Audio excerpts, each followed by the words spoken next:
let's use this video as a little bit of a breather, because I think we need it.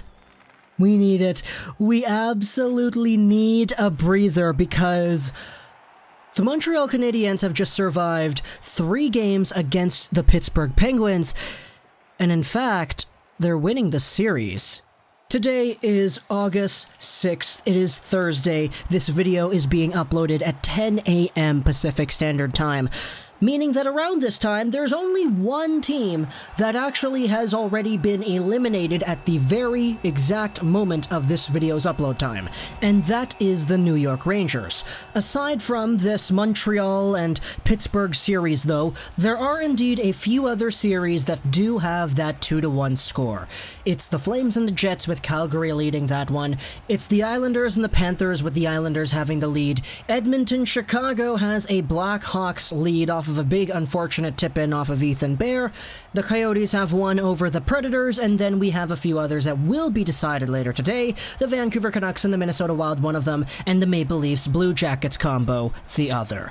So there are a few other teams that are in this weird predicament, and when I think about it, there are totally going to be at least a series or two where the 2-1 losing team ends up winning 2 straight and taking the series in 5 games. The question is, will the Pittsburgh Penguins be one of them? And furthermore, do you want the Pittsburgh Penguins to be one of them? Because I know it's kind of bipolar, isn't it? I'll tell you this right off the bat. In our stream yesterday, because I have been streaming every single Canadiens and Penguins game, not like the actual footage of the game, but I've been streaming me watching the game, and we all talk about the game in the chat. It's been a great time, and we've been seeing lots of Habs fans come in and entertain the discussion. But it's funny, because our chat, myself included, we all cheer for every single goal. First off, as a group of mostly Habs fans, whenever the Habs score, we cheer. Because hey, it's the team that we cheer for, they scored, that's awesome. But it's crazy because on the flip side, every time the Penguins have gotten a goal so far, the chat's been going nuts, and not with negativity. Like, yeah, Penn's goal. Heck yes, boys. Hell yeah, Lafrenière. And so far, there's only one team that's actually locked in towards getting that 1-8 shot at Lafrenière. Again, that's the New York Rangers. But some of these other teams that have 2 wins in their play-in series, there's no doubt that mathematically, one of them, at least, is likely to get eliminated and join them. So do you want the Montreal Canadiens to do that? And this has been such a big ongoing discussion as the series have gone on, and it's been amplifying more and more, mostly because nobody really thought the Montreal Canadiens would even get this far to the point where they had 2 wins. Take a look at this. This is a post onto our Habs. This is the Sportsnet analyst, columnist, commentator, broadcaster, people's predictions for the Penguins-Canadiens series.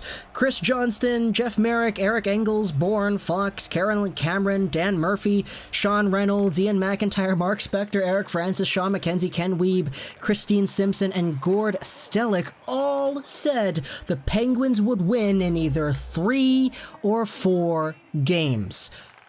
Well, it actually looks like the Habs have a chance to win in 4 games. Furthermore, literally 0 out of all these Sportsnet analysts, these are the people that get paid to talk about sports, had the Habs winning.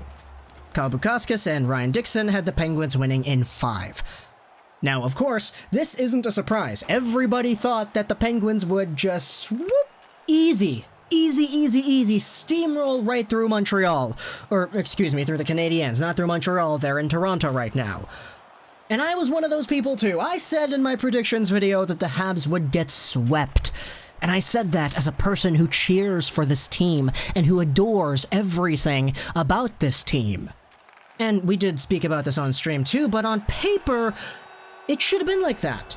What, you're gonna say that Crosby, Malkin, those two, their experience, plus Matt Murray and the hot starts of Jari, not to mention Letang on the back end, Gensel, Russ, Sherry, all these champions, these winners, with the great youthful additions of guys like John Marino too, and the old additions of guys like Patrick Marleau.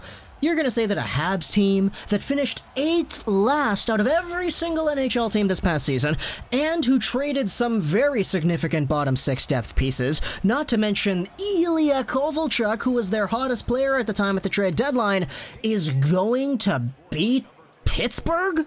You have a Jonathan Drouin who didn't really get his game up. You have a Max Domi whose sophomore season in Montreal hasn't been all too great. You have a Kotkaniemi who was so bad he got sent down to the AHL. And you have a Carey Price who's not necessarily been the most consistent that we've seen out of him.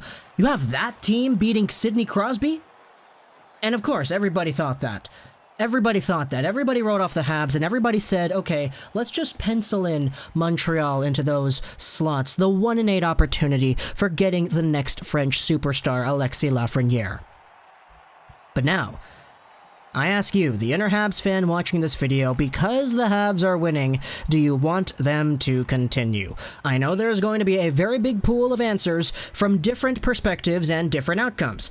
That's okay. Let's hear it all in the comment section below. I'd love to see that. But for the most part, I can kind of guess what people are going to say. First off, you have the Habs fan that takes a look at the video we made about Lafrenière earlier and says, well, Lafreniere's entourage doesn't really want him to come here anyway, so why get him? Let's go and let's win! You have the Habs fan that says, I get it, it's hype, it's fun, but is a short-lived playoff run and a draft pick at 15 plus really what this team needs, logistically speaking, rationally speaking, taking a look at how good this team is supposed to be today, and taking a look at how good this team is supposed to be a few years from now, is it the best move to sacrifice a higher draft pick at 9th overall for a potentially short-lived playoff run?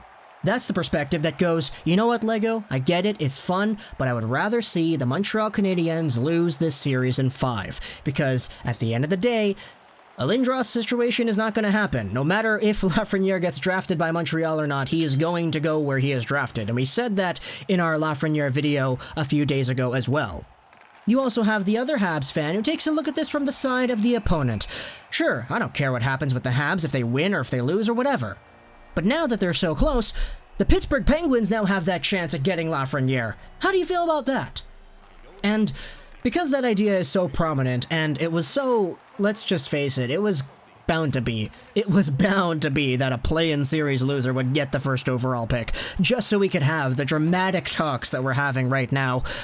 Because this stuff has entered our frame of mind as potential outcomes, it's certainly changed up the dynamic of how people are perceiving this.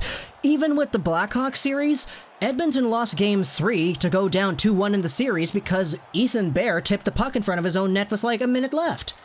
That is putting all the hockey world in shambles because now the Oilers are one loss away from getting a Lafrenière shot.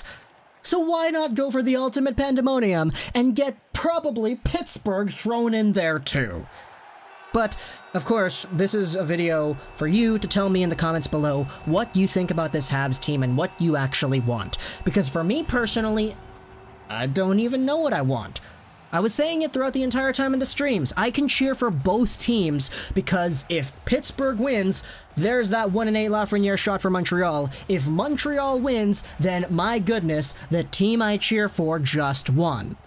So I guess I'm probably more on the side of just keeping things localized and just going with the flow, taking it day by day and just cheering on whatever happens.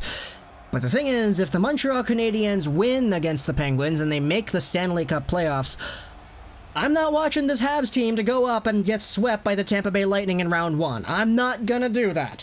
I want to watch this team at least win a few games in the first round, if not maybe even a series, but who knows. The fact is, this was the worst team in the regular season to make the return-to-play format. They were 8th last in the league, and if you take a look at it at face value, this team should have no business being able to beat the Flyers, the Bruins, the Capitals, or the Lightning in a best 4 out of 7 series.